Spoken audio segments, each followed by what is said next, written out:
The X Zone Radio Show is heard on radio broadcast affiliates worldwide, including AM 580 CFRA in Ottawa, Ontario, Canada. WPUL AM 1590 in Daytona Beach, Florida. KOHI AM 1610 in St. Helens, Oregon. KHRO AM 1150 in El Paso, Texas. And for more information on becoming a professional broadcast affiliate of the X Zone Radio Show, visit www.xzbn.net or call toll-free worldwide 1-800-610-7035.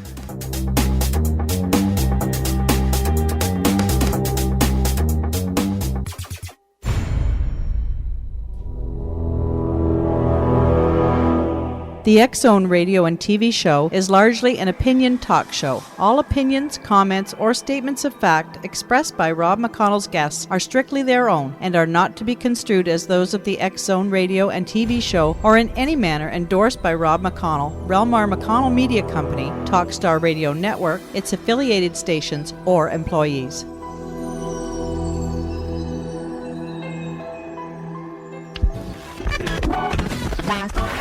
All Hit Radio.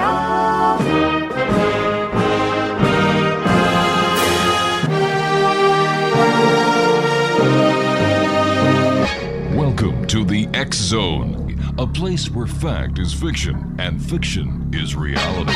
Now, here's your host, Rob McConnell. And welcome back to the X Zone, everyone. My name is Rob McConnell. We're coming to you from our studios in Hamilton, Ontario, Canada, on the Talkstar Radio Network, X Zone Broadcast Network, High Definition Radio in Europe and the United Kingdom, and on Star Cable. Worldwide toll-free, 1-800-610-7035. My email address is xzone@xzoneradiotv.com. On MSN Messenger, xzoneradiotv at hotmail.com. And our website, www.xzoneradiotv.com. X Zone Nation, my guest this hour is Heather Woodward. She is an author, clairvoyant, psychometrist, and paranormal investigator. Heather Woodward has been doing this since 1996. She has performed psychic tarot readings, medium sessions, life coaching, consultations, and psychic profiling, helping others with her given gifts for over 12 years. Over the years, Heather has been interviewed as a guest on television, film, radio, and print for her knowledge in the paranormal and psychic development. Her website is www.heatherwoodward.net. And Heather, welcome to the X Zone. Hi, how are you? I'm doing great. You're one busy person. I am. I do a lot of stuff. Tell me, Heather, how did you discover that you had all these abilities, these talents, these gifts? Well, it started when I was a kid. I didn't really have a normal childhood. I guess nobody did. But I have always lived in haunted houses as a child. And so, and nobody really said our house was haunted. My parents were kind of easygoing about it. Mm-hmm. And so it was just something that happened around our house and other houses that we lived in. And so it just became part of my life. And I had some visitations early on when I was about 5 or 6 and just kind of went with it. I don't think I realized that not everybody has a haunted house until I got into high school. And then things kind of changed because I realized that the way that I was raised is just different from everybody else. Mm. So, I never really questioned it, I guess, until I got older. Tell me, what was it with your parents that they kept on picking haunted houses to live in? I don't know. That's the question of all questions. Yeah. I'm not sure. I just know that at least like 3 or 4 of the houses that we lived in, I mean, I'd say 95% of them had some ghost attached to it. And again, my parents never really made a big deal about it. I don't know why they never said, hey, our house is haunted. Mm-hmm. It was just like later on I, talked to my parents and I would say, as an adult, I'd be like, was that house really haunted or did this make that up? They're like, oh no, it was definitely, yeah. And so, but I don't know why they kept picking haunted houses, except that we used to live in Ventura County, which is like one of the most haunted places in the United States though. So, I'd say that you have a 50-50 or maybe a 60-40 chance of getting a haunted house in that area. It's phenomenal how much activity there is. It's just one of those things in Ventura County that you get a house that's supposed to be vacant but is actually occupied by those you can't see. Yeah, definitely. I think part of it too is that the Chumash lived there for a lot of years, and so it was inhabited by Indians until, of course, the missionaries came in and changed all that. But so I think too, partly because of that history, there's a lot of conflict, and dissonance, and then just because the Indians used to like inhabit like that whole area, it just has a different vibe than most other places. It's a very charming area, but it's also kind of strange in the way that the energy is. Heather, stand by. We've got to take our first 2-minute commercial break. Exonation, Heather Woodward is our special guest. www.heatherwoodward.net. We'll be back on the other side of this commercial break as the X-Zone continues right here from our studios in Hamilton, Ontario, Canada. Don't go away.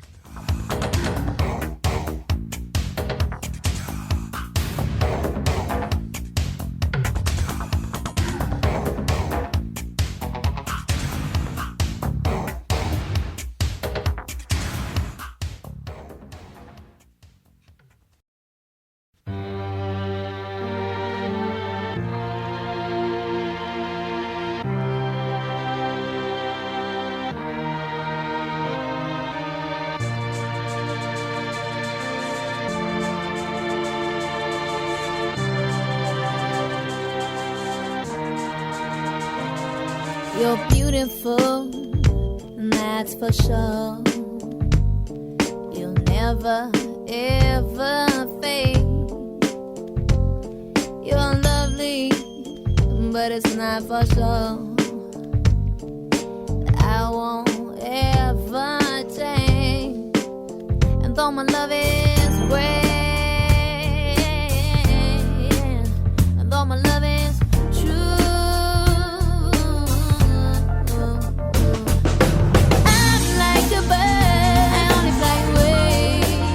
Exonation, our special guest this hour is Heather Woodward. Her website is www.heatherwoodward.net. And before we get to Heather, we are going to say hello to a number of our listeners. We have a listener listening to us right now in Seal Beach, California, San Clemente, California, Seattle, Washington, Helsinki in southern Finland, Cambridge, Massachusetts, and North Bay, Ontario. So to all our listeners around the world, worldwide on the Talkstar Radio Network, X-Zone Broadcast Network, UK High Definition Radio, Euro High Definition Radio, and Star Cable, it's great having you as part of this growing little family we call the X-Zone Nation.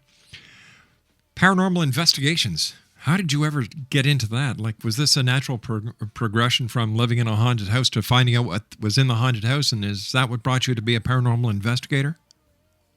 I think so. Yeah, definitely. I think that just when it's around you all the time, you sort of... I mean, I'm one of the few people that didn't have somebody... Usually people get into the field when somebody dies around them that's close to them and they want answers. I did it another way. I think I was just surrounded by it all the time. I just kind of wanted to know what it was or what it represented, I guess, and how it fit into our family, because it's almost like ghosts not follow us, but I started talking to other people in my family, and they're like, oh yeah, we've always had ghosts around us, blah blah blah.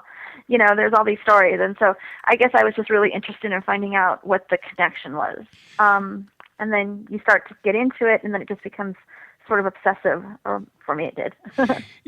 You say that ghosts, were they following you around? And do ghosts actually go along with families that they like? Do they attach themselves to a family that they feel secure, safe with, or that they have a mission of their own with that family? Sometimes. I don't think that's generally the case. I think what happens is if you're open to it, I think there's just certain people that are more open than others, and I think if you're open to it, they go, oh, there's somebody who I could talk to, or there's somebody who will get the message. And I think that's what happens, that sometimes you just have visitors, and they come to be around you. Other times, I think just from my family, I think we're just used to the energy, and so we just end up in haunted houses. I mean, there's lots of times where I've been in haunted house, I'm like, wow, there's something very comfortable about this. Like, most people are freaked out. Right. And I walk in and I go, oh, I resonate with this. There's something about it that's just different.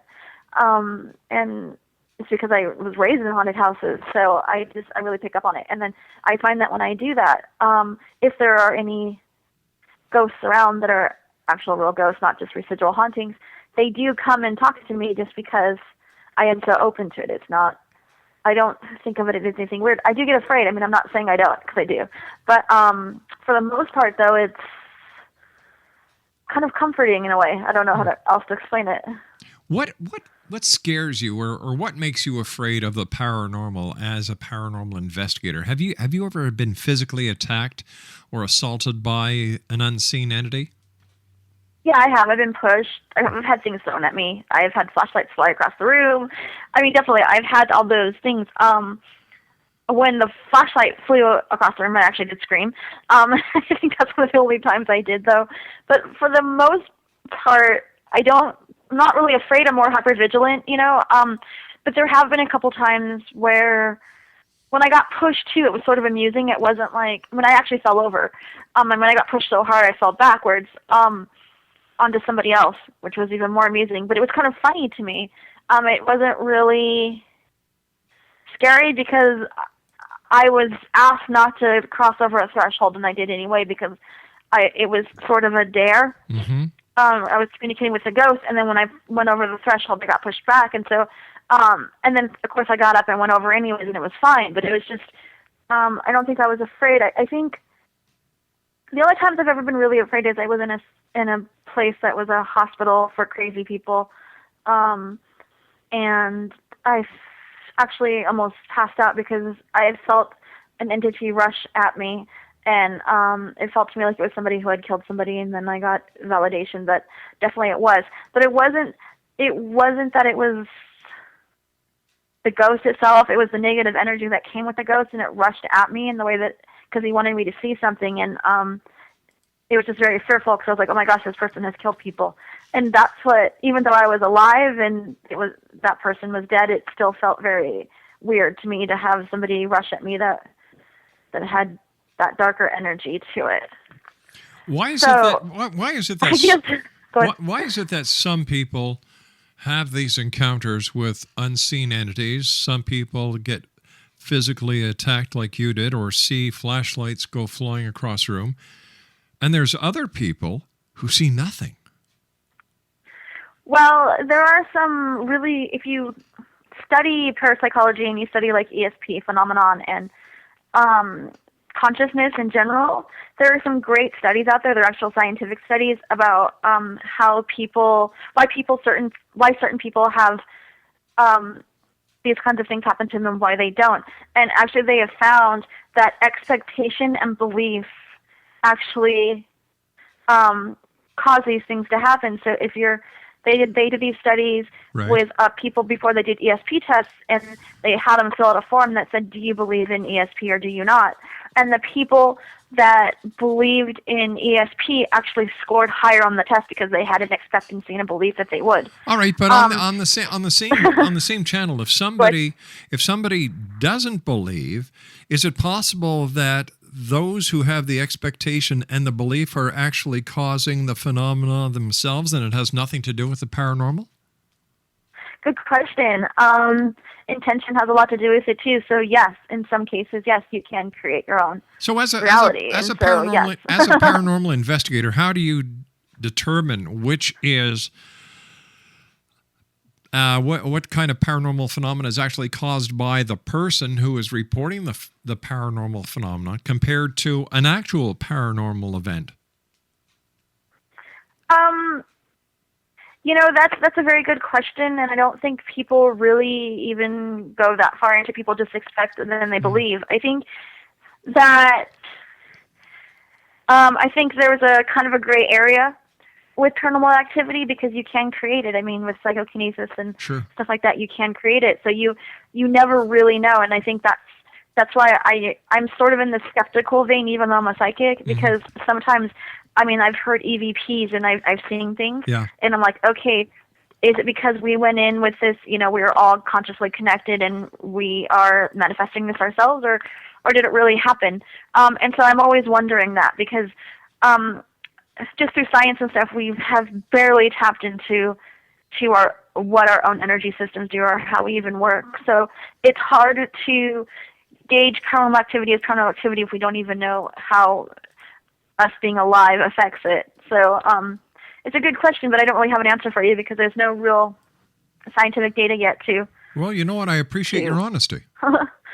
I really do, because that's part of the fun. That's part of the fun, is just researching it and trying to find out what's real and what's not, and how much we create and how much we don't. You know what I mean? Sure do. So. I sure do. But like I was saying, I appreciate your honesty, because a lot of people in the paranormal field who classify themselves, and where they get this classification, and that they're a paranormal investigator or researcher, when asked that question, would have made up something, and I admire your honesty. It's rare in this field. That's what I'm doing. I'm in this field because I want to know answers. I don't want to make stuff up. You know what I mean? I'm a writer. I can make all kinds of stuff up. Sure. I have a great imagination, but I am really trying to find out what's really out there. I don't. If it's me manifesting it, then I want to know that, and I go, wow, okay, how can I harness that power in other parts of my life and manifest a wonderful life? So I try to take, the way that I do things is I try to take science, and I try to take philosophy, and then these other fields, paranormal fields, New Age, witchcraft, all of it, like research it all and kind of see where are the threads that are all the same, and find some correlation where there has to be truths in all of this, and find those nuggets, and then try to figure it out. Because I think a lot of people just stick to their field, and that's it. They don't try to branch out. And I think that, unfortunately, you can't just look at paranormal activity as scientific. You can't just look at it as philosophical or theological. You have to look at everything. You have to look at energy systems and how our brain works and our everything, and because it really is connected in some way. And people just don't recognize that. People want to stay in their little focused categories, and I think it does a disservice. I agree with you. Listen, you and I have to take a commercial break soon. You know how it is in this business. But before we get there, what, in your opinion, is the proof positive that ghosts do exist? I think for me, and you're going to hear this from a lot of people, is personal experience. That I have a few little experiences that were true to me, that just really resonated with me, where I know for a fact I was talking to a ghost. I wasn't talking to anybody else. And those few moments, I have maybe 5, keep me going and keep me believing. So. By the way, when you were a kid, was your nickname Spooky? No, it wasn't. It should have been. Listen, we've got to take our commercial break. We'll be right back. Our special guest this hour, X-Zone Nation, is Heather Woodward. Her website is www.heatherwoodward.net. That's www.heatherwoodward.net. 1-800-610-7035, worldwide toll free. Email xzone@xzoneradiotv.com. On MSN Messenger, xzoneradiotv@hotmail.com. And our website, www.xzoneradiotv.com. What's that you say? You've missed one of the X-Zone shows? Have no fear. Rob is here. Go to www.xzonepodcast.com. Or you can always go to Apple iTunes, and in the search engine, just put Rob McConnell. There I am. We'll be back on the other side of this commercial break as we continue right here in the X-Zone, live and around the world from our studios in beautiful Hamilton, Ontario, Canada. Don't go away.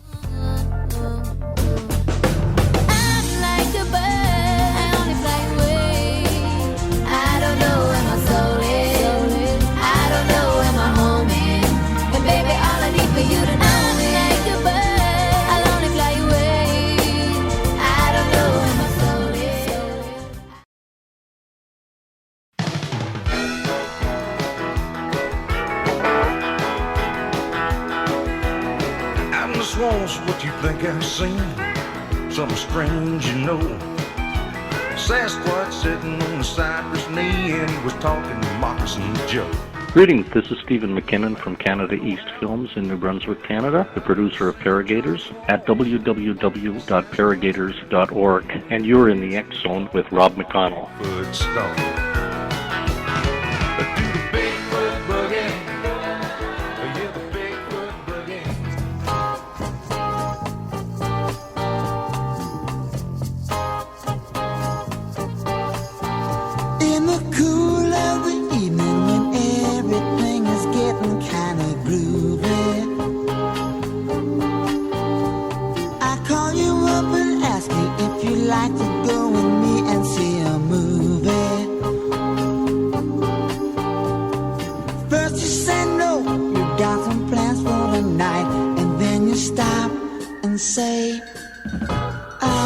night. Love is kinda crazy with a spooky little girl like you. You always keep me guessing. I never seem to know what you are. Heather Woodward is our special guest. Her website is heatherwoodward.net. And tell me, do you take your friends and family on your paranormal investigations with you? And what do they think about your chosen career? That's a good question. I do. My mom investigates. My sisters do sometimes. Mm-hmm. I've trained them all, so it's good.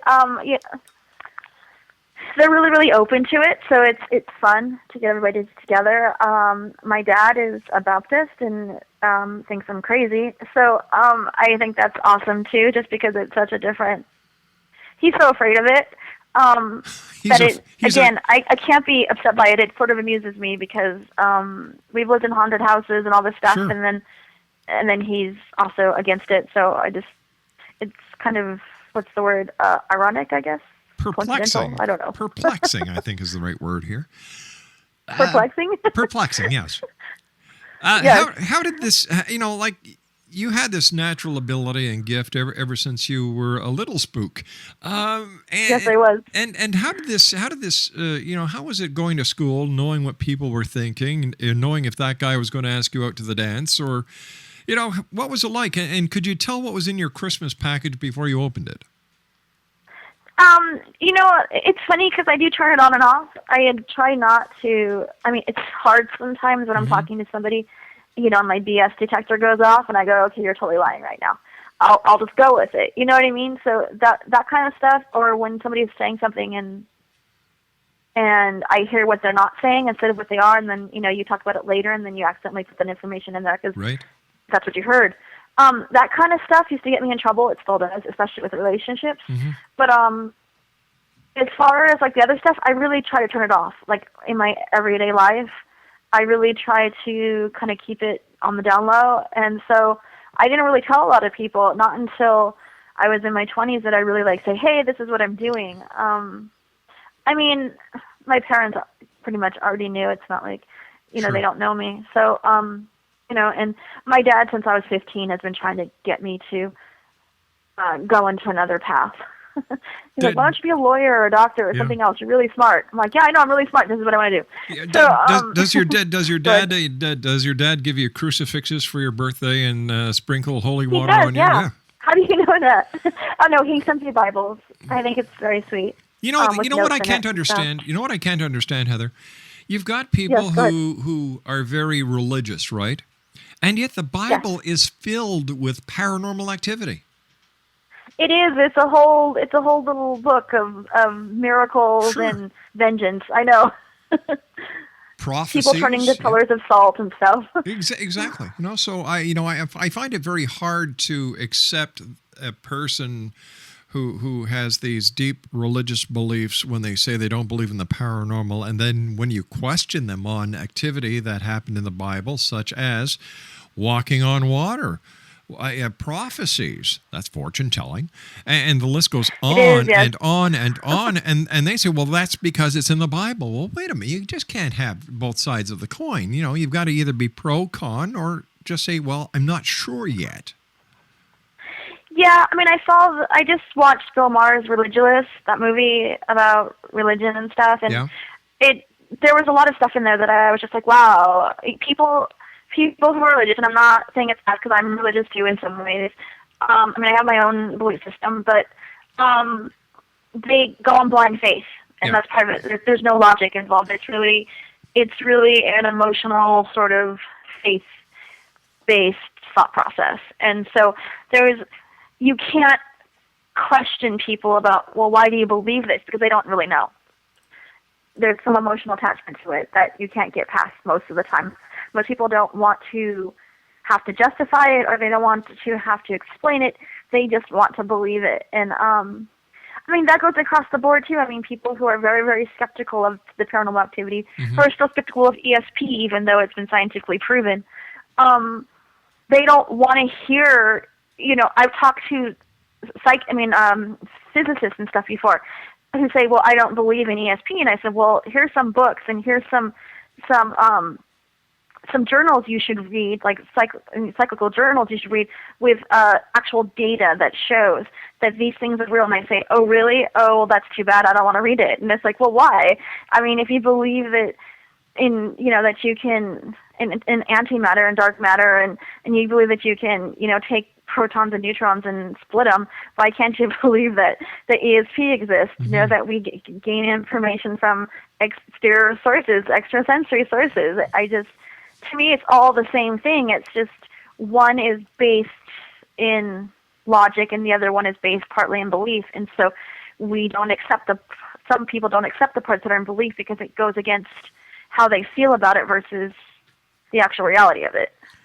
What would you say your strongest gift is, clairvoyance or your psychometry ability? They're both one and the same for me. They work together. So if I hold on to an object, I actually see the pictures in my head. Mm-hmm. So they go together. But I am very, very sight-oriented. I wear glasses, which is kind of funny. But I am very sight-oriented when I talk to people or I see things in my head. It's very clear. It's almost like a movie going across. So. What are you seeing in your mind talking to me? I knew you were going to ask me that. Sure. I see a lot of color. Actually, it's kind of weird. Like I see a lot of blue and a lot of green. I don't know why. It's probably just your energy. You have a really calming, very sincere energy. So, but it's it's in the background. Like I'm talking to you because I'm trying to think. Yep. But at the same time, I'm seeing the blue and the green kind of in and out. So I'm like, okay. I guess that's good. I must be relaxed, and you're relaxed. Yeah. Doing it all these years, it comes second nature. And talking to good people like yourself, it just makes my job a whole heck of a lot easier. Yeah. Thank you so much. You're welcome. You're an author. What have you written? I am, yeah. Well, I've written 2 books so far. I've written The Ghosts of Central Arizona, which is about my experiences in the Sedona, Jerome area in Arizona. And then I've also written Haunted Hotspots in Arizona, which is more about the Tombstone, Tucson, Phoenix area where I live. So, and that one's going to be out I think in the beginning of next year. I just turned it in a few months ago, so we're still working with the galleys, but should be out soon. And so, I write about ghosts. My books are a little bit different, though. They're not just ghost stories. I actually like the first parts of the book. The first part of the book, oh, that was hard to say. The first part of Ghosts of Central Arizona is like a primer for if you want to get into ghost hunting with a lot of information. And then the second part is places you can go that are open to paranormal investigators, and then history of the place, and then the ghost stories that have already kind of been there, and then my experiences. I try to go as many places as I can. Some I didn't, but most I did. And then my second book is the history of spiritualism, because that's where ghost hunting came from. And then the second part is the same. It's places you can go and my experiences. So I try to make my books a little bit more, I try to gear them towards education, and then here's some fun places to go. And the way that I write is very conversational, people say. Mm-hmm. So, because I used to write a column. I was a journalist for a while, and I still am. I do columns and stuff. But so I have a very conversational kind of way of talking about things, and people either love it or hate it because they either feel like they're in the moment with me, or they can't stand it because it's not a ghost story. So it's a fun little book, though. Everybody should definitely pick it up because it's fun. And if you're in the Arizona area, I give directions on how to get there and everything. So it's all inclusive. It's like a ghost tour of Arizona. It is, yeah. And Sedona is really fun, and Jerome is great. If you ever want to just go to a haunted city, Jerome is it. It's up in the air. Literally, it's a mile up in the air, and it's 3 or 4 streets, and they're literally carved into the side of a mountain. And so, and if you look to the right, it's the mountain. If you look to the left, there's a drop. It's a really interesting city. How do you know? If somebody calls you and they say, Heather, I've got strange going-ons in my home, or if somebody's listening tonight and they believe their house is haunted, what should they do? Well, the first thing I always tell people is just don't be afraid. And I know that's kind of counterintuitive, but really fear plays into a huge part of activity because you're feeding your own energy into the activity, which makes it worse. So then it feels like it's personal. So I always tell people, first of all, calm down, don't be afraid. Try to figure it out logically. A lot of times it'll happen at a certain time during the day or a certain time during the week. Like I know people that have houses that are just haunted in February. Stuff like that. Try to figure it out. Do some research about your house. Find out what the history is of the house. Find out if there was an event that happened there, who were the owners before you. Research it. Make it a game a little bit. Okay, let's try to figure, like play Clue, essentially. Try to figure out who was there, why the activity is there. Try to figure it out if it's you. Sometimes when we're in stressful situations, divorce, those kinds of things, that we have a teenager that's driving us crazy, sometimes we create our own hauntings. It's called psychokinesis, or sometimes people call them poltergeists. But it's really you. Find out, am I stressed? Am I creating this? Is somebody in my household creating this? Is it happening only when a person is around me, a certain person? They could be the catalyst for it. So I encourage people just to be really logical about it. Stop being fearful of it and try to figure out what it is. Usually, once you put some logic into it and you figure out where it's coming from or why, or you have a good idea, the energy kind of calms down, and either the haunting will get better or you'll come to expect it. And so it's not as freaky. So it's what we were saying before. It's, a lot has to do with the expectation of the person. Exactly. Yes. So if you're afraid of it and you think it's after you, well, then it probably is, because you're making it that way. You're feeding it. You're giving it energy, and of course it expands. So you want to calm it down. The other thing people do that is not wrong, but it's incorrect, is if one room is haunted in the house, nobody goes in that room. And you need to make sure that you're filling your house with your energy and you're making yourself known. This is my house. Ownership. Even if you have to share your house with a ghost, own the house. So you are a guest in my house, not the other way around. And it's about ownership, So go into the rooms that are haunted more than you usually would, because it keeps it, again, you're not feeding it as much. You're laying down ownership and possession of the house. And as we all know, possession is 9/10 of the law. It is, yes. Except for demonic possession. That's a whole other thing. Now, have you actually gone into a circumstance where a situation where there is demonic possession? No. I've been in some places, I've been in sanitariums before, mental hospitals, where you come upon some really negative energies and some negative entities. But I've never been in a situation where I thought it was demonic. I think there's a misnomer with that. I think that a lot of times people think that if it's negative, therefore it's demonic. And I have to say that people, just from my experiences, people, if they're pissy in life, are going to be pissy on the other side. It's just how it is. If they haven't evolved or moved forward, your Uncle Gregory, who was mean to you in real life, is going to have that same personality when he crosses over. And so a lot of times when people experience negative things, they just jump to that conclusion because it's easier than thinking that possibly somebody just didn't evolve. And, if you come upon a murderer when they're dead, they aren't very nice people.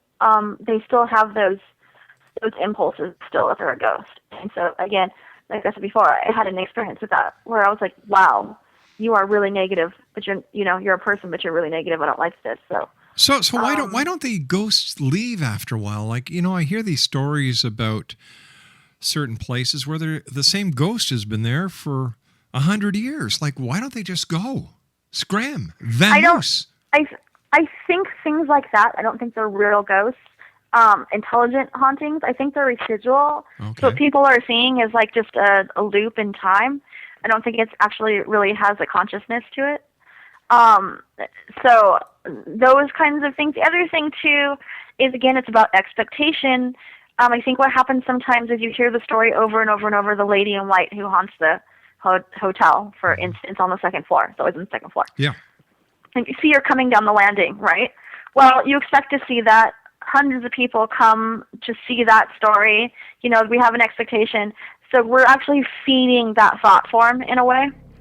So what happens is it may have just been this thing that happened 100 years ago, and now thousands of people are expecting to see it, feeding that energy, and so it doesn't go away. So, in a way, we've got to go to a commercial break here. Just hold on. But what I'm thinking of, it's just like a magnetic imprint in the time-space continuum that they're seeing. Yeah.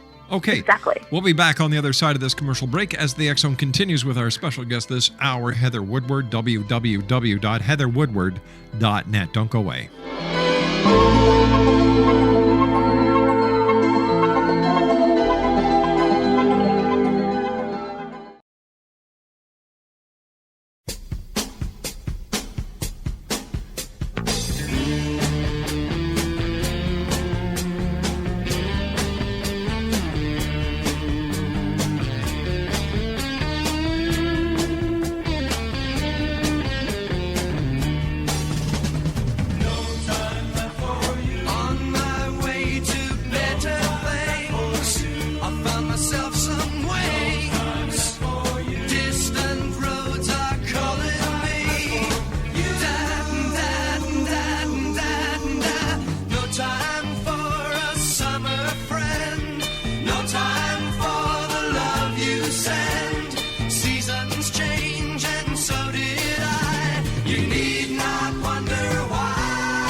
And welcome back, everyone. My special guest this hour is Heather Woodward.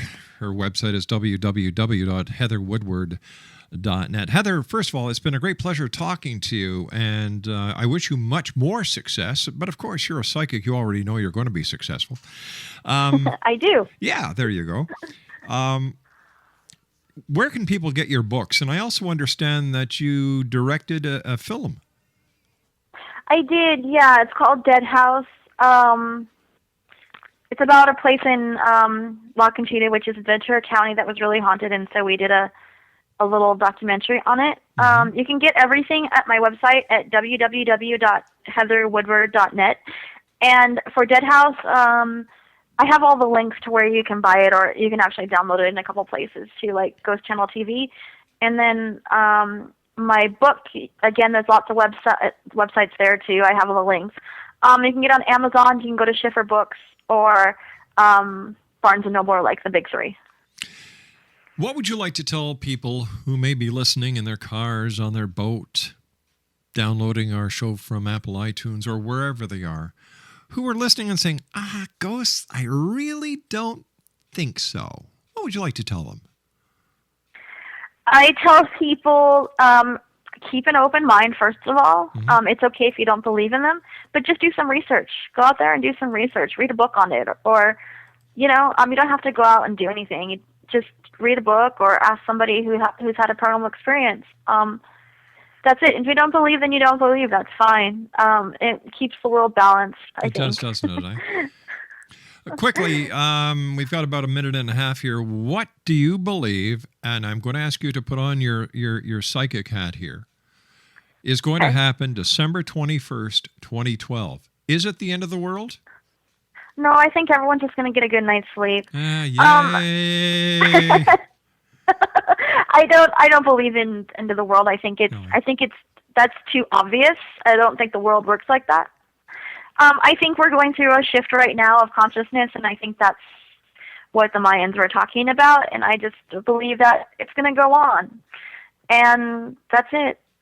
I couldn't agree with you more. I believe that December 21st, 2012 is going to be just like Y2K. All hype, yes, then fizzle. Yes, I believe that as well. Listen, my friend, you and I have to say so long for now. Once again, much success to you in the future. And thank you very much for joining us here in the X Zone. Let our listeners know what your website is one more time. It's www.heatherwoodward.net. All right, Heather, you take care of yourself. We look forward to the next time you meet us here in the X Zone. Thank you so much for having me on the show. My great pleasure. Well, that's it for tonight, X Zone Nation. I want to thank all our guests tonight. I also want to thank all our stations around the world who carry the X Zone, our satellite distributors, our satellite uplink people, and you, the members of the X Zone Nation, no matter where you are on this great big planet of ours. Until Monday night, when once again we meet here in the X Zone, take care of yourself. Take care of each other. If you have a child at home, give them a kiss. Give them a hug. Let them know they're loved.